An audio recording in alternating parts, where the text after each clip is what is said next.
Un cordiale saluto gentili amici e amiche alla visione e all'ascolto, edizione flash del nostro audio-video giornale. Chiaramente apriamo subito con la situazione del terremoto in Croazia. 2 nuove scosse sono state registrate questa mattina all'alba dalla Protezione Civile del Friuli Venezia Giulia, con epicentro sempre nella zona che ieri ha colpito la Repubblica Croata.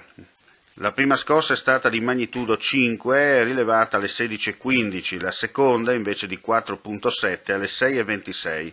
Il sisma è stato avvertito anche in regione, dove molte persone sono state svegliate nel sonno. Sui social circa 200 persone hanno postato messaggi preoccupanti. La centrale nucleare di Kursk ancora in arresto automatico di sicurezza, a seguito degli eventi sismici degli ultimi giorni, il cui epicentro è stato individuato a Sisak e a Petrinja.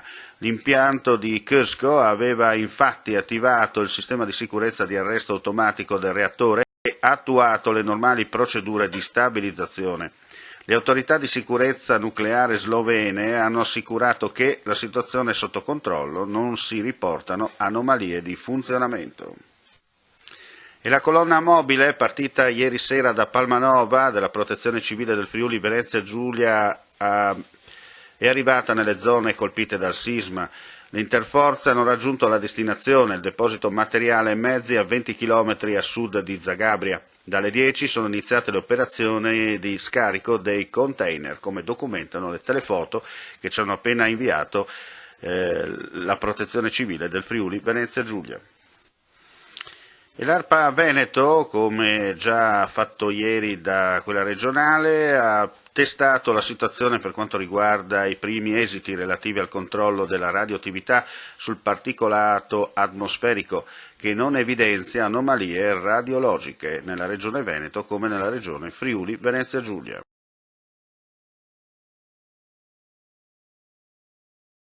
Allora, bisogna stare attenti alle etichettature presenti sui fuochi per distinguere i fuochi legali da quelli illegali. In questo caso, ad esempio, questo fuoco è privo dell'etichettatura CE, per cui questa etichettatura è contraffatta. Allora, sui fuochi legali, oltre alla marchiatura CE, sono previste anche le istruzioni per il corretto utilizzo dei singoli fuochi, mentre su quelli legali non c'è alcuna iscrizione. Qui abbiamo una cipolla artigianale, mentre qui abbiamo il pallone di Maradona. Su entrambi non sappiamo che tipologia di esplosivo è presente all'interno, quanto quantitativo abbiamo al suo interno e soprattutto le distanze di sicurezza da mantenere. Questi fuochi sono completamente illegali e non bisogna assolutamente utilizzarli, ma denunciare alle forze dell'ordine la presenza di questi fuochi.